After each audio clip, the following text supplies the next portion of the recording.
Hello everyone, I'm Dr. Chandram Pawar, working as an associate professor in the Murray Lakshman Reddy Institute of Technology and Management. Basically, I teach engineering chemistry to the BTech students. And during the last class, we were discussing about different reactions involved in the setting and hardening of cement.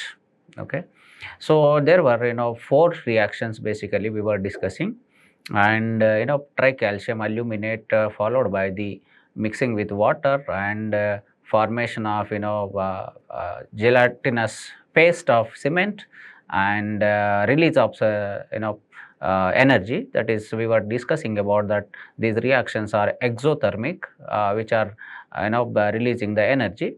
And then we were discussing about the gypsum function. So gypsum is nothing but we were discussing about calcium sulfate, and this gypsum should be added to the cement to avoid or to retard or to control the fast or quicker setting time of cement. So that is the main function of gypsum, to avoid the quicker or faster setting of the cement. Okay, that's briefly about cement, which is a comes under engineering material. Now today we will be discussing little bit about smart materials. So basically we all know that smart material means basically we all use that mobile phone as smartphone, and we call it as a smartphone. Why we are calling mobile phone as a smartphone? Because when we apply little bit pressure on the screen, it will respond, it will keep on gives whatever our desired things. Okay, whatever the social media, whatever the Google access we do on our mobile. So basically we will be applying little bit pressure with our fingers, and it will be keep on responding. So with respect to the pressure, the mobile phone is responding. That is why it is called as smartphone. Yeah, that's the major difference, major definition why mobile phones are called smartphones. Now these materials which are responsive with respect to the pressure or temperature or light or pH or ultrasonication or magnetic field or electric field, those responsive materials are certainly called as intelligent materials. Okay, responsive materials with respect to some external stimuli factors we are calling as smart materials. Now let us see. Here we can see what is smart material. Basically, smart materials are materials that have one or more properties that can be significantly altered in controlled fashion by external stimuli factors. Okay, what are those external stimuli factors? Yes, we can see here: temperature, mechanical stress, pressure, moisture, pH, electric field, magnetic field, light, sonication. All these are the external stimulating factors. Okay, with respect to these factors, any material responding, that material we are calling as a smart material. Okay, now we can see the beautiful definition of smart material: intelligent material or responsive material. Okay, intelligent material or smart responsive material is nothing but smart material. For example, I can tell you one best example. In general, we all experience that whenever we get the fever, what we do basically, we go to the clinic or doctor. What doctor does primarily? He puts a thermometer into the armpit or mouth and waits for 90 seconds. And after that he will take out and checks, oh, you have 101 degree Fahrenheit temperature, 102 degree Fahrenheit temperature, 103 degree Fahrenheit temperature, something like that. Okay, what is happening here? The whatever the mercury embedded into the thermometer with respect to our body temperature, we are sick, we are suffering from fever. So fever means our body temperature is more. So with respect to the body temperature, whatever the mercury is there in the thermometer, that flows. That means with respect to body temperature, mercury is responding. So certainly here thermometer is called as smart material, isn't it? Yeah. Another example I can tell you. We all know that in our kitchen there is a lighter. Okay. When we press means we are applying some pressure. When we press, with respect to that pressure, pressure is the external stimuli factor.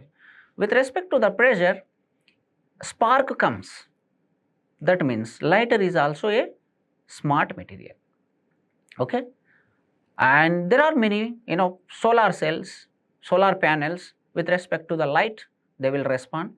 Piezoelectric material, sunglasses are best example, another best example for the, smart materials. Why? Because with respect to the sunlight, they will change. Photochromic materials. Now, so what are the external stimuli factors? Temperature, mechanical stress, pressure, moisture, pH, electric field, magnetic field, etc. are the external stimulating factors. With respect to these factors, there will be a material which are responding. Its responsiveness is nothing but we are calling as a smartness or smart material. Is it clear? Now, let's go into detail. These are some of the examples of smart materials. What are those? Piezoelectric material, magnetostrictive material, thermoelectric materials, photomechanical materials, photovoltaic materials, photochromic materials, rheological materials. These are some of the examples for the smart materials. Now, let us see in detail. Piezoelectric material. What do you mean by piezoelectric material? Produces electric charge when squeezed. That means when we apply pressure, what is happening? It is producing the electricity. And that material is called as piezoelectric material. Piezo in Greek, it is squeeze or applying the pressure. Something like we squeeze the orange or any fruits. Okay, squeeze. Upon squeezing this piezoelectric material, mechanical stress will be generated, and with respect to that mechanical stress, electricity will be generated. How? Something like battery. What is battery? Battery principle is electrochemical energy will be converted into electrical energy. Electrochemical energy. There will be anode, cathode, positive charge, negative charge, oxidation, reduction, okay, and then electricity generation. So, anode, cathode, oxidation, reduction leads to energy generation. Electrochemical cell we call, okay, that is battery. Here, piezoelectric material, basically what's happening? When we squeeze or when we apply pressure, due to that pressure, mechanical stress will be generated. That mechanical stress will be leading to electricity generation. Okay, that's clear now. And what are the examples of this piezoelectric material? Quartz, barium titanium oxide. Best example for the piezoelectric material is barium titanium trioxide. This is one of the best example for the piezoelectric material. And gallium phosphate. These are some of the examples of piezoelectric material. Now, let us see second one. What is the second one? Magnetostrictive material. Yeah, something complicated word, but exhibits change in shape, size, dimensions under the influence of magnetic field. Okay, magnetostrictive materials are responsive material. How they are responding? They will be changing their shape, their size and their dimensions under the magnetic field. Upon applying the magnetic field, what is happening? Size, shape, morphology and dimensions are changing. That is nothing but magnetostrictive material. And what is the example? Cobalt ferrite. This is the best example. Cobalt, iron and oxygen. Cobalt ferrite is the best example for the magnetostrictive smart material. Okay. Now, Next one. Next one is thermoelectric material. What is thermoelectric material? Converts heat into electricity. Simple definition. Thermoelectric, thermo related to temperature, which we call heat energy. Upon applying heat energy, these materials are generating electricity. Okay? With respect to the temperature, electricity will be generated. That's why thermo is related to temperature and electric related to conductivity. Thermoelectric materials converts heat energy into electricity. And bismuth telluride is the best example for the thermoelectric material. Okay, it's clear. Now let us see another example. Photomechanical materials. What are those photomechanical? What is the definition of photomechanical material? Changes shape under the exposure to light. Okay, shape change with respect to light. That's why photomechanical, photo something related to light, and mechanical, there is something change. That's why mechanical. Material, photomechanical material changes shape under the exposure to light. It could be UV light, it could be IR light, it could be normal sunlight. Okay, what's happening?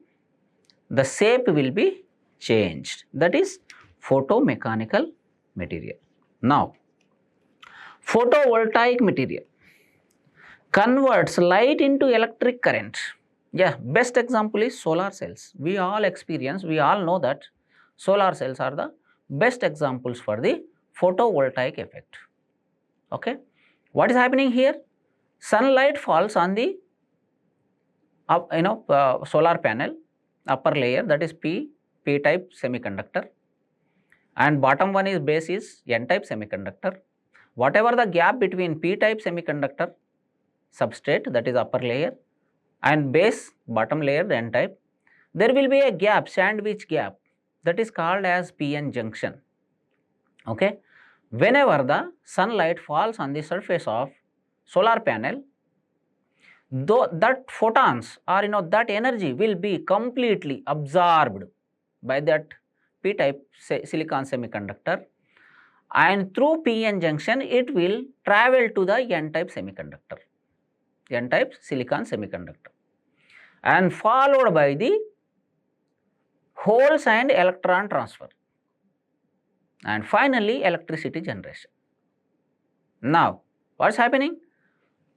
P type silicon semiconductor to N type silicon semiconductor, whatever the photon absorbed through the PN junction, it will be flowing through the holes and carriers, electrons, ultimately electricity generation. This effect is called as photovoltaic effect. In solar panels, what kind of effect is taking place? Photovoltaic effect. And photovoltaic effect is nothing but whatever the sunlight fallen on the solar panel, that will be through the PN junction, that will be converted into light energy, and that conversion of light energy into electricity is called as photovoltaic effect. And solar cells or solar panels are the best examples for the photovoltaic material.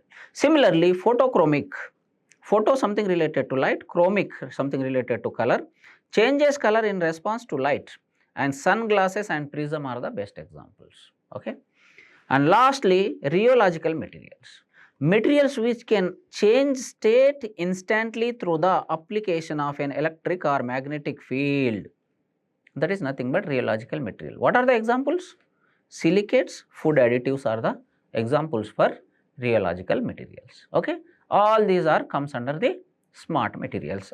Smart materials are nothing but responsive materials. Responsive materials are nothing but intelligent materials. Okay, here we can see applications of smart materials. What are the applications?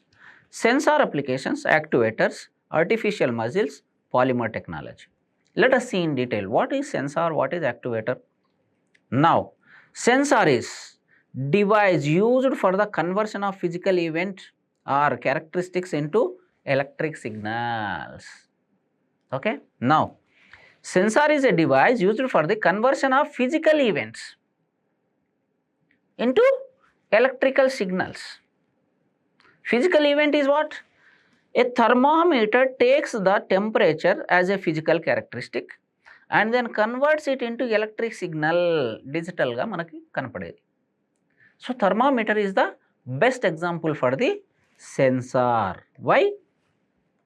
Physical entity is what? Temperature. And whatever the digital temperature it is showing digitally, that is signal in the form of signal. Okay, so it is the sensor. Now actuator is device that converts electric signals into physical events. For example, we supply current to a motor and motor works, and with that AC working, or any agricultural motors giving water, pumping water coming out with the help of motor, that is physical event. And what is the input? Input is electrical signal. So you are sending the electricity to a AC and it is cooling the room, that is the physical event. So that is the major difference between sensor and actuator. Now, yeah, smart materials, as we discussed earlier, piezoelectric material, magnetostatic material, thermoelectric material, shape memory alloy, rheological fluid, and many other. Okay, these are some of the examples for the smart materials. Now, what are smart materials? Yes, as I said in the beginning, thermometer is the best example for the smart material, intelligent material. Water, contact with water. When we throw a tiny stone, it will respond with whirly, waves. That means it is responding with respect to the whatever the thrown stone or tiny gravels. So it is also a smart material. Similarly, electrical current, light, all these are coming under smart materials. Now, here we can see some more general examples. Basically, here I will tell one general concept. If someone is deeply sleeping and outside there is a huge noise, what will happen? His or her sleep will be disturbed. That means with respect to the outside sound or noise, he has disturbed. That means he has responded. He or she, whoever is sleeping, responded, okay, with respect to the outside huge noise. Similarly, we all experience that if someone is sleeping and all of a sudden if we open the door or if we turn on the light, with respect to that light, what will happen? Whoever is sleeping, they will waken up. That means his or her, whoever is sleeping, nerve system is responding with respect to the light. When we turn on the light, a sleeping person will be awakened. Okay? With respect to only light, that means his or her nerve system is sensitive to light. Okay? Similarly, here we can see nerve system, controllers, and environment factors, magnetic field, porous fibers, and X-rays, all these comes under the smart materials. Okay? Now, here we can see something detail about whatever we discussed earlier. Piezoelectric material. Piezo, something related to press or squeeze. Okay? Upon squeezing, what is happening? Mechanical stress will be generated. Here we can see mechanically stressed. And that mechanical stress will be converted into electrical charge. Okay? And examples are quartz, barium, titanium oxide, gallium phosphate. These are the examples for the piezoelectric material. Now we can see. Yeah, here it is same as we discussed earlier. Piezoelectric material, mechanical energy into electrical energy. Magnetostrictive material. We were discussing cobalt ferrite. You see here, this is a formula CoFe2O4, cobalt ferrite, and this is a name. Magnetostrictive material. What we were discussing with respect to magnetic field, any material which are changing size, shape, and its dimensions, that is called as magnetostrictive material. Okay, and this has been identified by James Joule in 1842. Okay. Material that stresses or shrinks when magnetic field is applied, that is nothing but magnetostrictive material. That is one of the smart material. And here applications of smart materials. What are the applications of smart materials? Aircraft industry, orthopedic surgery industry, dental braces, robotics, reducing vibration of helicopter blades, smart fabrics, sporting goods, smart glasses. Smart glasses, as we talk about sunglasses. So these are the some of the application. Not only these things, in generally, smart mobile, smart TVs, okay, all these are coming under the smart technology or smart materials. Okay. And now, yeah, these are the some of the references for the whatever module we have discussed. Engineering chemistry by P.C. Jain, and engineering chemistry by Ramadevi, and textbook of engineering chemistry by M. Tirumalachari, textbook of engineering chemistry by Jayasri Anireddy, and engineering chemistry by Sika Agarwal, Cambridge University Press, Delhi 2015. These are the some of the references for these smart materials, or module 5, that is nothing but engineering materials and smart materials. Okay, these are already available in our college library. If you all these books are there, so if you want, you can go and refer these books. Okay, thank you very much. Yeah.